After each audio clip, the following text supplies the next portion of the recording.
Around 3.5 million years ago, on the wide sun-baked plains of the African savanna, a young hominin walked upright under a sky untouched by cities or machines. Her name was Lucy, one of the most important fossil discoveries. In history, Lucy opens a window into a world long lost in a story that is both ancient and deeply human. Thanks to cutting-edge research, we can now begin to reconstruct not only how she lived, but how she died. From the predators that stalked her kind to the first signs of intelligence that foreshadowed humanity. This is the remarkable story of life and death in a world before humans. Wild and dangerous childhood. Lucy's life began like all others with a cry. She was born into a world alive with movement, rustling grasses, herds of unfamiliar beasts, and the low growl of predators echoing across the plains.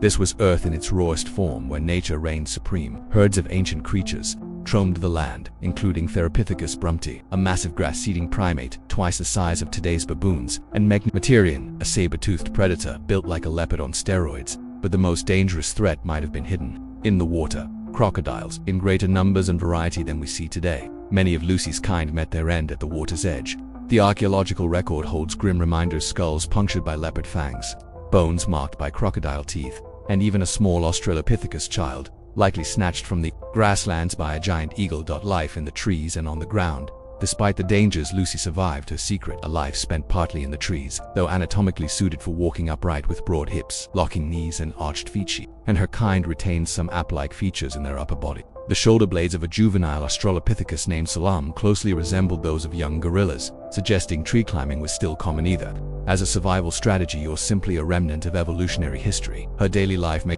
have resembled that of modern great apes, playful as a child, watching and learning from the adults, forming bonds, and gradually mastering the skills needed to survive. The endless search for food, but survival wasn't easy. Food was scarce, and competition was fierce. Analysis of Australopithecus' teeth shows a diet rich in C4 plants, grasses, sedges, and succulents that thrived in dry, open environments. Roots and tubers were especially valuable, high in calories and buried underground, where few other animals bothered to look. For the clever and persistent, they were a lifeline. This shift in diet from forest fruit to tough savanna vegetation marked a pivotal point in our evolution. It meant adaptability, mobility, and perhaps even the use of tools. The first toolmakers. For decades, scientists believed that only our own genus, Homo, made tools. But that belief has changed. Stone tools, dating back 3.3 million years just before Lucy's time, have been found in Kenya, known as the Lamech V tools. They are now the oldest known modified stone tools on Earth. Animal bones with cut marks from 3.4 million years ago suggest these early tools weren't just for show. They were used to scrape meat and crack bones for marrow. So Lucy may not have just gathered plants. She might have scavenged animal carcasses, used sharp flakes of stone to access flesh and bone, and defended her meals from vultures and hyenas. But how did such a small creature, just over a meter tall, get meat from large animals? Maybe groups of Australopiths worked together, using aggression and numbers to scare off predators. Maybe they scavenged from leftovers. Either way, it required coordination, cleverness, and courage. The first spark of human intelligence. These tools raise a deeper question. What was going on inside Lucy's brain? Her brain was small, about the size of a chimpanzee's, but something had changed. Unlike modern chimps, who struggled to use sharp flakes even when shown how, Australopiths seem to have been able to create and use stone tools intentionally. That suggests their brains were being rewired, perhaps not in size but in connectivity, thought, memory, motor skills. Something profound was taking shape. Another curious clue lies in a strange object, the Macopinscat cobble, a naturally shaped stone with a face-like pattern, found 32 kilometers from its source. In a cave once inhabited by Australopiths, it appears to have been carried there deliberately.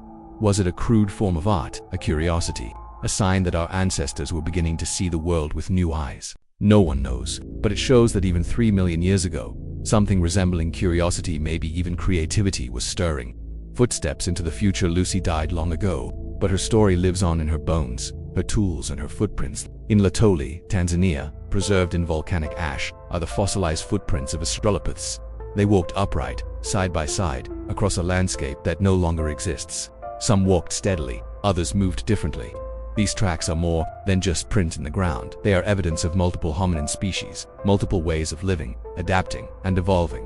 When Lucy walked the earth, humanity was still in its infancy. Yet in her story, we glimpse the roots of everything to come: survival, adaptation, imagination. She was not human, but she was on the road to becoming something more again, suggesting that something was really changing in the brains of us. This is especially interesting because so far endocasts of Australopith brains and chimpanzee brains have shown little difference in organization. so the change must have been incredibly subtle, but very significant. Perhaps all of our artistic expression and creativity ultimately has its roots in a simple moment of curiosity by an Australopith like Lucy. Lucy was not simply an upright walking ape, she was taking the first tentative steps towards becoming human. One of the major events in Lucy's life might have been giving birth. This was probably quite difficult for Lucy. The combination of upright walking, which narrowed our hips, and slowly increasing brain size, was probably starting to put a strain on pregnant women. Baby Australopiths would have probably had to rotate slightly to pass through the birth canal. This meant that giving birth was certainly harder than it had been earlier in our evolution, and therefore might have become a more collaborative process. Instead of Lucy giving birth on her own, like a chimpanzee does commonly, she could have been surrounded by other women, perhaps her own mother, assisting her in bringing new life into the world. Who knows what effect this increased collaboration had on our evolution? Usually when we imagine increased cooperation, our prehistoric ancestors, we picture them hunting together. But that's just one way we cooperate, and the increasing difficulty of giving birth could have been an extremely significant factor in our evolution. In the evolution of our complex social systems, how much of a role Lucy's baby daddy played in raising children is subject to huge debate. The issue revolves around the size differences between males and females, called sexual dimorphism. In primates, species that have a high degree of sexual dimorphism tend to live in societies where there is one massive guy trying to have all the sex with all the women and play a little role in the raising of children. Silverback gorillas and mandrills are two perfect examples. Absolute beasts. Compared to other apes, humans don't have a high degree of sexual dimorphism, and males tend to be very involved in the raising of children. Some studies of Australopithecus have come to the conclusion that there was a high degree of dimorphism. Others have argued that the degree of dimorphism is similar to humans, and that, therefore, males were more involved in family life. Supported this idea. Australopithecines seem to have developed slower and had longer childhoods than our modern ape cousins, probably because they might have had to learn how to produce stone tools and live slightly more complex lives. So more investment was probably required from somebody, and that could have been Dad. Who knows? It's just hard to say for sure, because we don't have a perfectly preserved male and female Australopith, so all these estimates are based on reconstructions. The specimens we do have are not only incomplete, but also separated by hundreds of thousands of years. Plenty of time for a species to change. Whatever happened in the twists and turns of Lucy's life, at some point, of course, she died. She's dead, spoiler alert. Judging from the fractures on her bones, some have suggested that she died from falling, though others contend that these fractures could have been caused by large animals. Either way, her death was probably sincerely mourned by her family.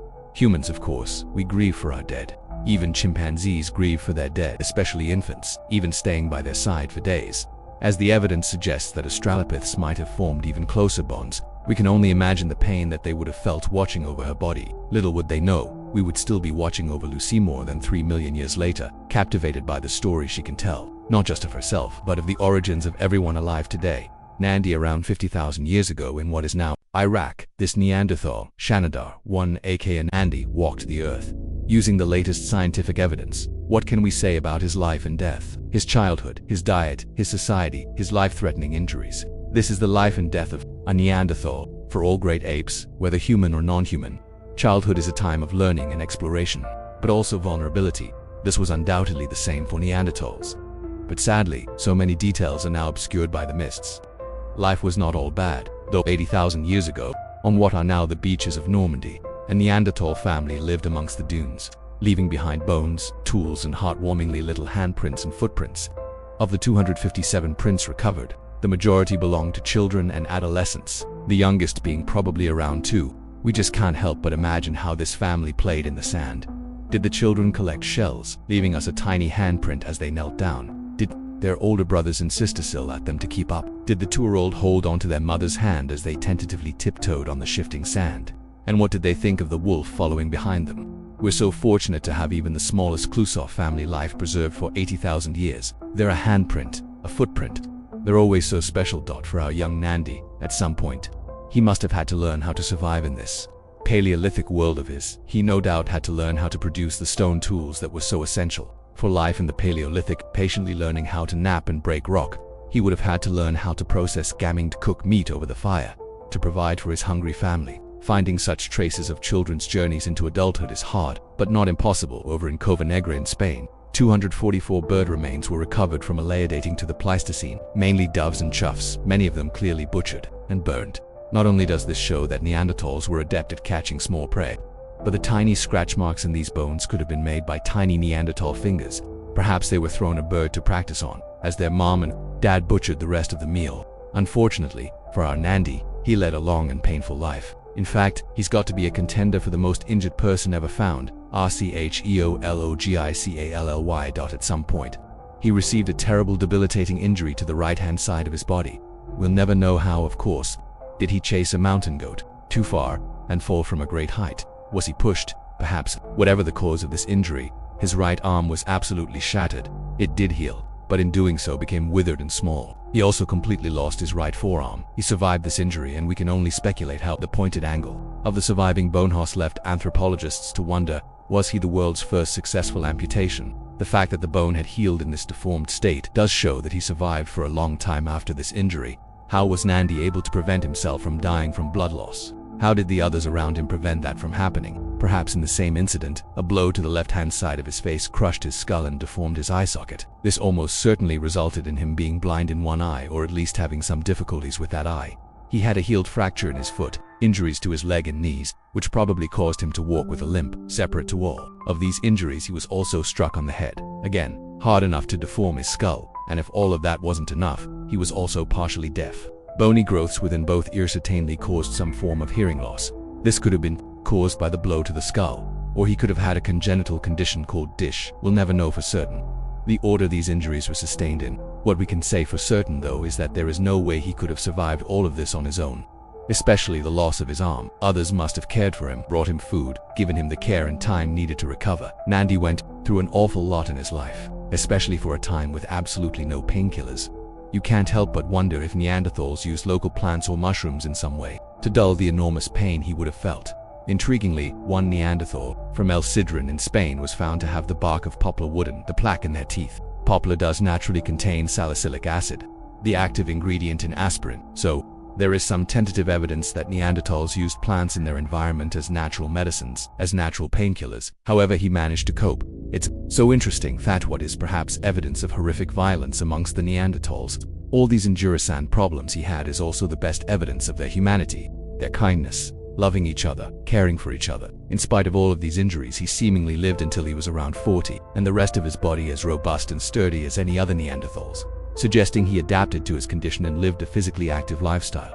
Perhaps he learned some one-handed napping techniques, considering when he lived, he almost certainly had no choice but to continue on. There's nothing else to do about it. However, he may have been spared the most difficult of hunts.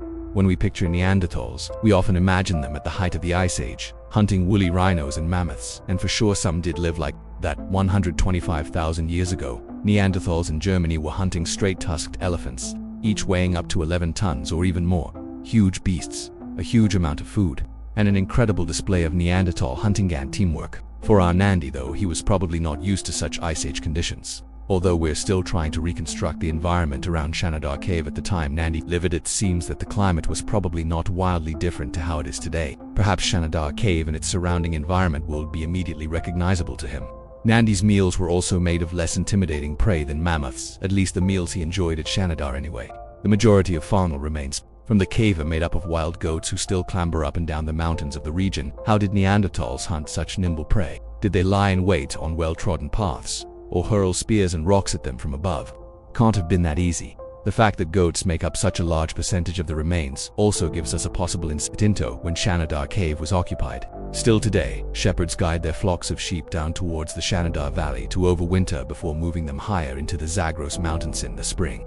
It's interesting to think that the ebb and flow of Nandi's life might have been similar. Winter at Shanidar, spring and summer, higher in the mountains. It's certainly possible. Nearby in Syria, in the El Kaum Basin, the tip of a flint spear, still embedded in the neck bone of a wild ass, has been found by archaeologists, possibly ambushed on its way to seasonal lakes that dot the area. Such a large animal would have provided a good meal for Nandi and his family, but it wouldn't have sustained them for too long.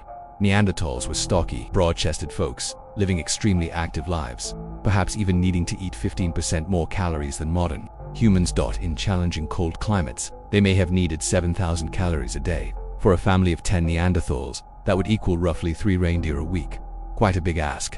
Such large calorie requirements meant Neanderthals scowled not have been fussy eaters at all. No doubt all the fattiest, richest parts of the body, the brains, the tongue, organs, were all widely consumed, but they probably didn't turn their nose upon humbler prey, to grubs, insects, things like that, covering their prey, found under logs, would have made a great snack for a hungry Nandi. The more we study Neanderthals, the more we realize it thought their diet was not just meat. Another Neanderthal found in cave Shanidar 3 had the plaque of their teeth analyzed. Far from relying on goats and asses, the plaque revealed he ate a diet rich in fruits like date palms and wild seeds and grasses like vetch. Such tiny seeds are notoriously time-consuming to gather, and the process must have been a major investment of time for Nandi's community. It's easy to think of this extra calorie requirement as a strictly logistical problem, but this increased need for calories would have had a ripple effect throughout all Neanderthal society. Was it hard for Nandi's mother to gather enough food to feed herself and breastfeed her hungry babies? How did Neanderthal women deal with this challenge? How did Neanderthals picture their landscape and assess whether there was enough resources for them all? And is it possible that this increased need for food played a part in their ultimate downfall? Did leaner, more efficient bodies expanding out of Africa have an advantage in hard times? The more we learn about Neanderthals, the more evidence we have of their adaptability. From turtles to mussels to hibernating bears, everything was on the menu, and they produced a variety of tools to get this food. Not only do we have all the stone tools that they left behind, but every now and again, when conditions are right, we get glimpses of their ingenuity. Neanderthals in Italy were using beeswax mixed with conifer resin to stick their spear points to shafts, warming the mixture over the fire before applying it to their tools. They were really doing prehistoric chemistry, and they no doubt helped themselves to some honey whilst they were at it. One of the biggest gaps in the archaeological record is the fact that wood decomposers were largely ignorant of all the wooden artifacts that Neanderthals would have created. But every now and again we do find some. From Abric Romani rock-sheltered northern Spain, a wooden tool left a trowel-shaped impression in the dirt. Are these the fragmentary remains of a Neanderthal kitchen tool or a small shovel? From Paghetti Vecchi in Italy, the remains of 58 digging sticks have been found. Nandi and his group must have produced similar tools to help them gather all the plant foods they were eating.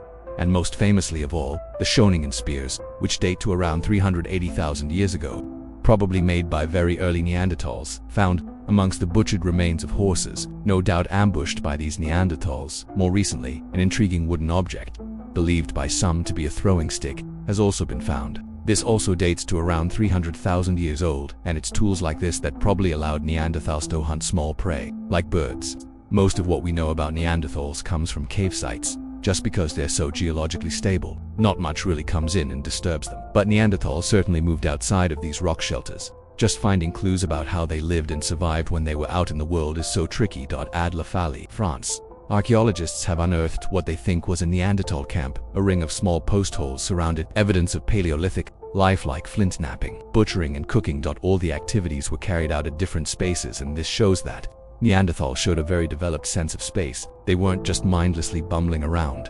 We see this elsewhere too, at Kebera in modern Israel, where the rubbish of daily life is organized into MyDDENS. And at El Salt in Spain, we have evidence of Neanderthals burning their poo. They didn't want to leave that lying around the cave.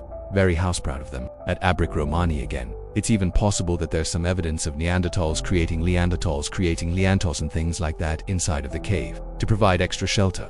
I'm sure if more would survive to the present day, we would absolutely be amazed at what Neanderthals were capable of and how they created tools to live in their environment. All of this clearly shows that Neanderthals had the ability to inject meaning into their environment. It makes you wonder, what did Nandi think about Shanidar Cave after a long goat hunting expedition? Was he excited to see it? Was he relieved to be sat around the warm hearth of his home? I certainly think so. Fire crackles, the ability of Neanderthals to inject meaning into things was not purely practical and definitely entered the realm of art and symbolism. At 170,000 years ago at Bruniquel in France, Neanderthals walked 336 meters through the dark, cold, wet cave into the main chamber. Here they constructed a ring of stalagmites, and within this circle they burned small fires on top of little piles of stalagmites. If the dates and our interpretation of this site are correct, it undoubtedly forces us to question exactly what was going on in a Neanderthal's brain. This is really incredible stuff, and yet evidence for Neanderthal art doesn't end there. From Krapina in Croatia and Grotte du Renne in France, we have evidence of Neanderthal jewelry made from talons and teeth. From 2 sites in Spain, we have evidence of Neanderthal smearing pigments in seashells. And incredibly, at 3 sites also in Spain, the possible remains of Neanderthal painting, the faint remnants of a hand stencil from Maltravieso red ochre staining the cave wall at Art Ailes, and most incredibly of all, a panel of strange symbols at La Pasica. All of these paintings seemingly predated the arrival of Homo sapiens in Europe by 20,000 years. so Neanderthals must have made them incredibly. At La Pasica, these newly arriving Homo sapiens may have even added to the Neanderthal Chambi, drawing animals inside the panels. What did these paintings mean? What happened in the fires of Bruniquel? Why explore deep into these caves? One hypothesis is that they were drawn deep into caves to hunt hibernating bears, which we know Neanderthals certainly did, and once down there, their imagination took over for some reason. We'll never know for sure, but it's certain proof that there was some sort of spark behind those large Neanderthal eyes. The stereotype of mindless brutes eking out meager existence is permanently relegated to the past. We don't yet have any evidence of art from the Shanidar region, but they certainly displayed a level of symbolic thinking in how they disposed of the dead. As Nandi and his family were walking over the hills pursuing goats, gathering grains, they undoubtedly ran into other humans. Some would have been Neanderthals like them, but some were not quite the same. At between 40 to 55,000 years old, Nandi lived Duringer even after the time period that a group of Homo sapiens left Africa, at least according to our current understanding. As we now know through genetics, when our ancestors came into contact with Neanderthals, they mated with them, had children with them. You have Neanderthal DNA within you. Now, considering the fact that all non-African people have this genetic legacy, it must have occurred soon after this group left Africa. It therefore almost certainly happened in the region of Western Asia. Though to be clear, modern African people do also have Neanderthal ancestry, just less than Nan-Africans. In other words, Nandi lived at close to the time and in the exact place where our two lineages merged for perhaps the last time. The Neanderthal genes that live in your cells could well be his, or at least belong to other Neanderthals that lived around Shanida. Neanderthals are not our evolutionary cousins. They are, in a small way, our direct ancestors. In one sense, it's easy to imagine that these two groups running into each other was a novel event, that it was unusual for them, but more and more, we find that interactions between Homo sapiens and Neanderthals was complex, occurring many times throughout our evolution. In the same way that we have Neanderthal DNA in our blood, Nandi certainly had the DNA of Homo sapiens flowing through his. It really shows that Homo sapiens and Neanderthals are not really two distinct species, but rather points on a spectrum of humanity. Nandi really was every bit as human as you or I. The fact that we have Neanderthal DNA within us today shows that they were similar enough to have children with Homo sapiens, and more importantly, that these children were successful enough in their communities to pass on their DNA. So, I'm sure at some point, these interactions between Neanderthals and Homo sapiens were peaceful. At least some of the time, they must have been, but other times, they may not have been. Shanidar III, the individual with all the plant remains in his teeth, had a vicious cut to one of his ribs. It had begun to heal, but the tip of the weapon may still have been lodged inside, as the rib seemingly healed around something. And unlike Nandi, who survived for years with his terrible injuries, Shanidar III was not so lucky.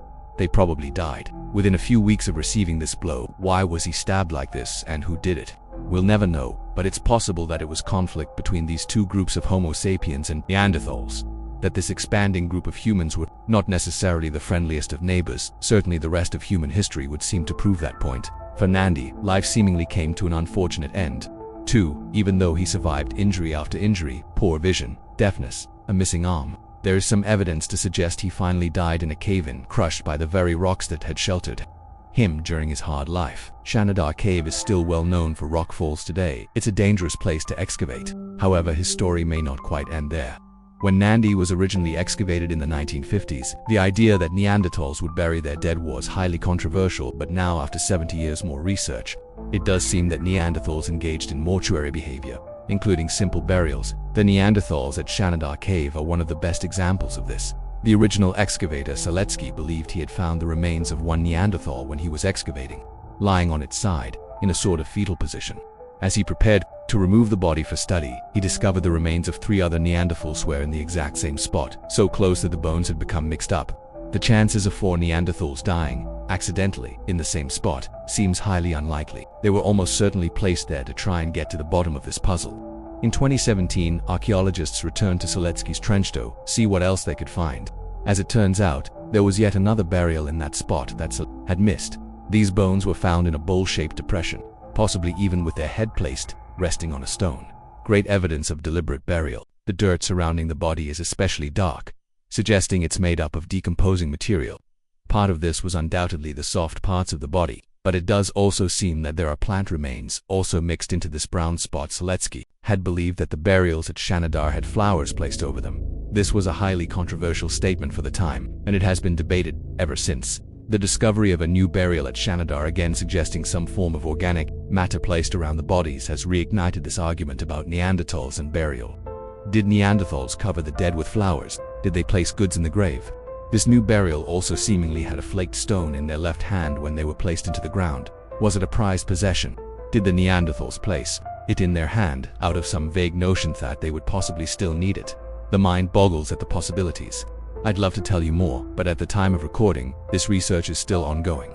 It would not surprise me one bit if our Nandi had been buried. It's not guaranteed, of course. Neanderthals can die in accidents, just like we can. But considering the effort that these ancient humans went into caring for Nandi during his life, it would not surprise me in the least that they would have cared for him in death, too, preserving him for tens of thousands of years and giving us an insight into the incredibly difficult but also rich and loving lives of our Neanderthal ancestors. Il Principe warm orchestral music. Europe, 27,000 years ago, the height of the last ice age. Vast glaciers cover much of the continent. What land isn't buried under glaciers has become a mixture of forests, steppe and tundra, home to huge beasts such as woolly rhinos, cave lions, like this little chap, who would have grown into the ice ages, apex predator, cold-adapted hyenas, and of course, many animals we would recognize today. Most impressive of all, though, mammoths, the giants of this ice age grassland, kings and queens of the steppe within this icy world. Perched in a cave, overlooking what is now the Mediterranean Sea, lived a young man, Il Principe, the prince, so called because of the lavish nature of his burial. Entombed for millennia with hundreds of shells, an exotic flint blade, long-lost medicine, perhaps mammoth pendants, and some mysterious tools. Today, using these objects, buried our prince as an anchor, as well as the latest research from other contemporary sites across Europe, we're going to reconstruct, as far as possible, the life and death of this Paleolithic prince and the lives of people who lived around 27,000 years ago in what archaeologists call the Gravesian period. Despite the harsh environment they lived in, humans were living rich lives full of ritual, symbolism, and creativity. Though of course, the dangers of their world were ever present. This is life and death at the height of the Ice Age, the life and death of a Paleolithic prince. Let's start with the body of our dear prince. When he died, he was a young man, a teenager, probably not older than 15, 16, 17. I wouldn't be surprised if he was considered a young adult with those around him, but that was not long out of childhood. Our survival ultimately depends on a huge amount of cooperation, social complexity, and technical knowledge. Especially during the challenging climate of the Ice Age, it's impossible to be born with those abilities. To be able to talk and create, tools these have to be learned over time, over a childhood, over a whole life, really. Finding traces of children in the archaeology of the Ice Age can be difficult, but not impossible. Children were loved by their parents as they are now, as we see in the occasional child burials such as Sanjir and Kremswalkberg, and they had items that children today might recognize. What you are looking at on screen is possibly a Paleolithic child's toy. Each side of the disc shows a deer in a different position, one standing, one laying down.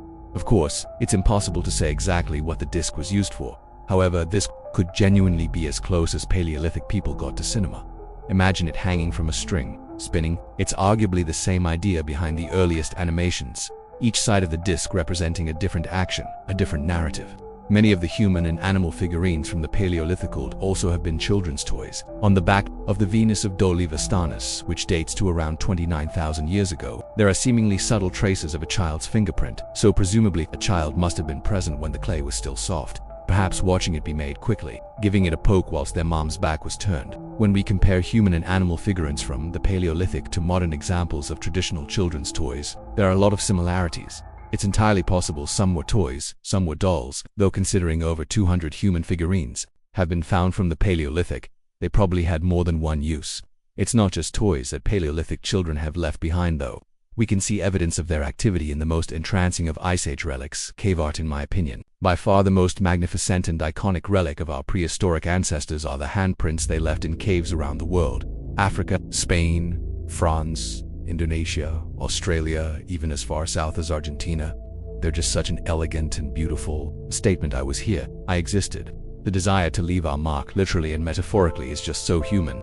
I think we all feel that, to some extent. Children were present when this art was made, even creating some themselves. Archaeologists can naturally get a sense of the age of the artist from the size of the handprints themselves. In some caves, such as Fuente de Salón on Spain's northern coast, as many as 27% of the hand stencils were probably made by children, judging from the heights of some of these small handprints. A child could not have reached them on their own. They must have been held by an adult, by their parents, artists side by side, Creating the earth hat was so symbolic to them and intriguing to us. What a stunning image of prehistoric life, parent and child leaving an impression for us to gaze at tens of thousands of years later. Such a beautiful moment captured from Basura Cave just along the coast from Arian Candid, the resting place of Il Principe. Archaeologists have found 14,000-year-old preserved foot, hand, and knee prints of an entire family outing, pressed into the mud as they crawled their way 400 meters deep into the cave. Based on the size of the foot and handprints, it seems there were 2 adults, possibly a teenager, 2 children, and maybe even a dog. When they reached their destination deep in the cave, the adults left their hand prints on the ceiling, whilst the children amused themselves, rubbing their fingers in the clay. What compelled this family to crawl 400 meters through a dark, cold, wet cave? We'll never know. It must have been deeply symbolic though, crawling so far guided only by small flames. Deep into the cold darkness of the cave, it would have been an incredibly intense experience. Although this specific example occurred about 10,000 years after the prince's life, it is again a brilliant reminder that families were creating much of the Paleolithic art we find. Children could be heard playing in the shadow of the lamplight. Children gazed in awe at the art and the animals. We can imagine that the prince's childhood was similar. He no doubt played with the toys of his age. He probably was an artist in his own right, perhaps falling asleep with red-stained hands. After a long day exploring caves, listening to stories of animals, gods and spirits that are now long forgotten, he would have played games that anchored him in this Ice Age world and prepared him for the challenges ahead. Il Principe was buried with a small pendant of mammoth ivory strung around his left wrist. What it meant to him exactly, we don't know, but some believe it to be a stylized form of female figurine. Whatever it meant, it is certainly a sign of mammoth hunting. Perhaps it was a token of a hunt he participated in himself. Standing over 3 meters tall, weighing up to 6 tons, with tusks that could grow as long as 4 meters. These giants of the steppe must have been formidable prey for Il Principe and his group, tantalizingly offering the opportunity to feed entire communities, provide a huge amount of bone and ivory for tools, huge amounts of fur, maybe even shelter, but conversely, also the chance to be seriously wounded or even killed. Hunting these animals must have been a major event, and the archaeological record is full of clues as to how our Ice Age ancestors did this. One mammoth in particular is especially illuminating. From the very northern edge of Siberia, a butchered mammoth peeked out of the permafrost at 45,000 years old. It is significantly older than the prince, but it's too interesting not to discuss. Not only is it the oldest direct evidence of humans in the Arctic, but also crucially, its excellent preservation gives us a fantastic insight into how these beasts were hunted. The hunters have surrounded the mammoth. On either side they hurl their spears at the mammoth's chest, cracking through bones on their way to vital organs, their points snapping off in its ribs. Bleeding and terrified, the mammoth becomes weaker. One hunter, perhaps determined to show their bravery, comes in close and drives their spear through the shoulder. The mammoth collapses, dodging the huge tusks of the flailing mammoth. A hunter approaches and drives his spear in a downward blow to the cheek, which was probably aiming for the nasal opening. The base of the trunk was often targeted by traditional groups of elephant hunters in Africa, because it can cut major arteries and cause fatal bleeding. This blow could have only been delivered when the animal was already down, the final strike to put him out of his suffering.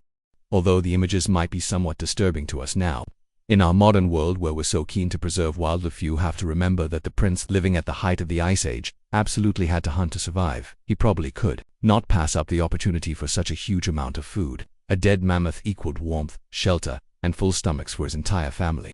If the paintings of prehistoric animals are anything to go by, the people of this time had a profound relationship with the animals around them. This wasn't just mindless butchery. During the Ice Age, entire communities relied on the hunting of mammoths, killing them on such a large scale that they were able to construct houses out of their bones.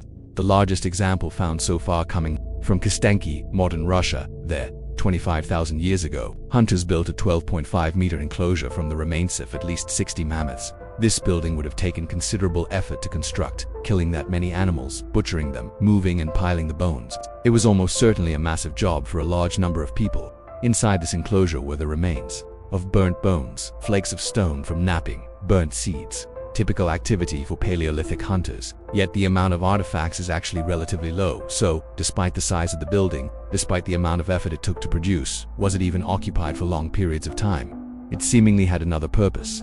Perhaps it was a monument. Maybe it was some sort of meeting place, just used periodically. Sadly, we just don't have enough evidence to answer that intriguing question at the minute. The shallow Bekva Valley in what is now Moravia, eastern Czechia, evidently also proved a perfect spot for a community of mammoth hunters. At a site called Predmosty, the remains of more than 1,000 mammoths were found. the vast majority belonging to young females, suggesting that they were selectively targeted by the hunters. Perhaps their relatively smaller size and youthful inexperience made them easier prey. 20 human burials were also found, and we know from these graves that the hunters of Predmosterware helped in their mammoth hunting endeavors by a new and particularly fluffy technology. Over 4,000 canid bones were excavated at this site, many belonging to what appear to be wolves, but some apparently not. 3 skulls in particular were much shorter than would be expected for wolves. In fact, they don't match any wolf skull ever found. They were almost certainly Paleolithic dogs. Other skulls were not quite like wolves, but neither quite like dogs. These were possibly hybrids, perhaps the offspring of recently captured wolves, not quite a wolf, but also not yet a dog. Their association with the hunters of Predmosti is unambiguous. These weren't just hanging around the edge of camp. Some were recovered alongside human burials. Some had their teeth deliberately modified. One example had a mammoth bone placed in its mouth before burial. The evidence is clear. This was a community of mammoth hunters who were in the process of domesticating wolves. When we consider the profile and age of mammoths found at the site, perhaps the dogs and wolves helped the hunters to separate the young mammoths from the herd, chasing them down mile after mile along the valley's edge, wearing them out and making them easy prey for the hunters to finish off. Our prince did not have any canid remains buried with him, so we can't say if he had a dog. However, he certainly lived during this early period of dog domestication. And who knows, he may have had a few curious wolves hanging around the edge of his camp despite his mammoth pendant. He also did not seemingly live in a community of dedicated mammoth hunters. Living close to the Mediterranean, the prince was at the very edge of their distribution. Unless he migrated north at times, in all likelihood, they were a rare sight for him. Further south, in marginally warmer climates, fish and marine animals were a regular meal for the prince. According to research, 20 to 25% of his diet came from marine resources, so you would be just as likely to find him wading in the shallows, fishing, or gathering shellfish than hunting mammoths. Analysis of grinding tools excavated in Italy from this time period also shows that the roots of cattails and acorns were being turned into flour. If they were making flour, then simple breads cooked over the embers of the campfire, probably on the prince's menu. So even though the hunting of mammoths is of course dramatic and exactly what we picture when we imagine the Ice Age, on a day-to-day basis, the prince's diet was probably much more humble. Fish, nuts, small game, roots, the smell of bread cooking over a fire, filling the air as he chatted to his family. Fire crackles. Our prince was buried with a particularly beautiful flint blade, nestled in his right hand at 23 centimeters long and just 1 centimeter thick. It's a real work of craftsmanship. The stone came from the region around Fourcalquois, southern France, over 200 kilometers away as the crow flees from the prince's resting place. If this object was gathered by the prince's group and not traded for, then collecting it must have involved a journey of several weeks, and it gives us an idea of the range de thought Paleolithic hunters would travel to acquire tools. This blade shows no evidence of use, and considering the distance it had traveled and the fact he was buried holding it tightly, it was probably a very special grave good. Naturally, good quality stone was essential to the prince's survival. Grevetian hunters frequently made long, thin blades with straight backs, almost certainly designed as inserts into composite weapons. One particularly well-preserved find comes from just along the coast from our prince. It seems that the flint blades excavated were attached to a piece of bone, probably glued. This whole piece would have presumably then been hafted onto a spear. Perhaps it was designed this way, so the bone snapped off in the animal, leaving all those flint blades inside. The working of flint would have been second nature to Grevetian hunters, an absolutely necessary skill to survive in their world.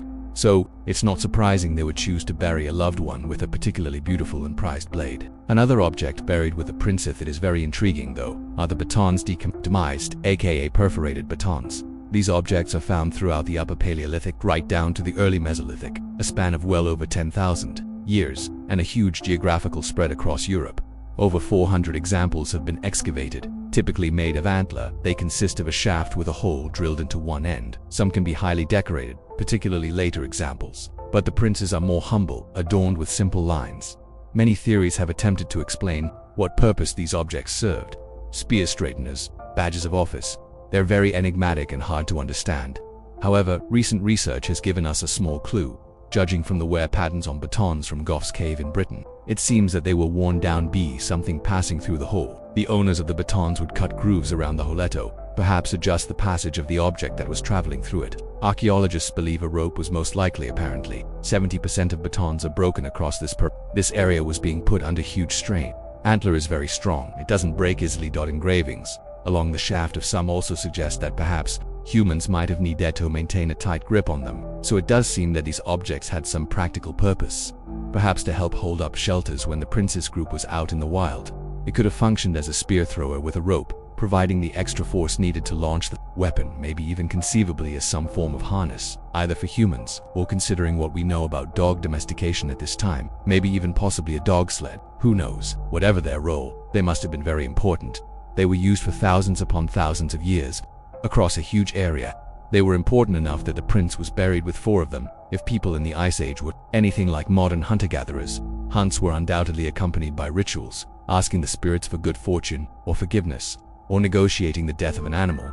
The prince must have participated in such activities, or societies, to have rituals. One possible clue to the rituals of his day could be his very clothes. His head was covered in hundreds of shells and deer canines. Perhaps a hat, perhaps a mask, perhaps they were braided into his hair. He had a large necklace of shells that culminated in a large cowrie. He was wearing pendants around his arms and legs. He was really buried with a lot of jewelry, hence his nickname, Il Principe.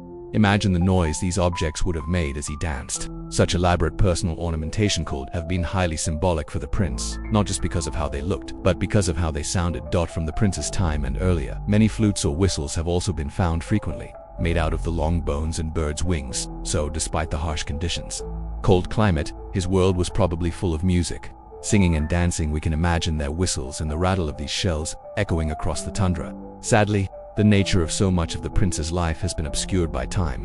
What rituals he participated in exactly are basically impossible to know. Are some of the female figurines that they loved to produce representative of a lost system of beliefs? Fertility symbols? Maybe. We'll never know. Although, I have to say, they didn't just produce representations of women. Are the markings on the bodies of these figurines representative of tattooing or scarification? It's certainly possible.